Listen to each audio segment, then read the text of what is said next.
आज मी नाश्त्यासाठी बनवलेले आहे रव्याची खुसखुशीत पुरी। त्यासाठी एक वाटीभर रवा घेतला, 3 चमचे गव्हाचं पीठ घेतलं, चवीनुसार मीठ घेतलं, 2 चमचे तेल घेतलं आणि 1 चमचाभर कसुरी मेथी क्रश करून टाकली आणि पाणी टाकून आपलं पीठ मळून घेतलेलं आहे। पुरीसाठी जसं पीठ लागतं तशा पद्धतीने मळून घेतलं।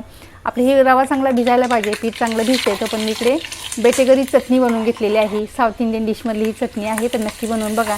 डिटेलमध्ये जर तुम्हाला व्हिडिओ पाहायचा असेल याच्यामध्ये साहित्य काय काय घेतलेलं आहे, किती प्रमाणात घेतले, तर तुम्हाला अनोखी चव चॅनलवरती जाऊन डिटेलमध्ये हा व्हिडिओ पाहू शकता।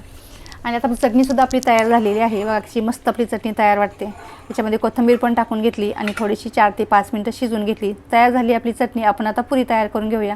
पीठ पण छान असं मस्त भिजलेलं आहे। आता एक एक गोळा घेऊया आणि छोट्या छोट्या पुऱ्या लाटून घेऊया। पीठ घट्ट मळल्यामुळे पुऱ्या पण आपल्या छान होतात।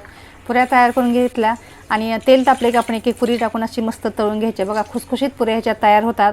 अशा अगदी कोरड्या खायच्या म्हटलं तर तुम्ही खाऊ शकता। तर अशी तुम्ही रवा पुरी आणि बेटेगरी चटणी नक्की बनवून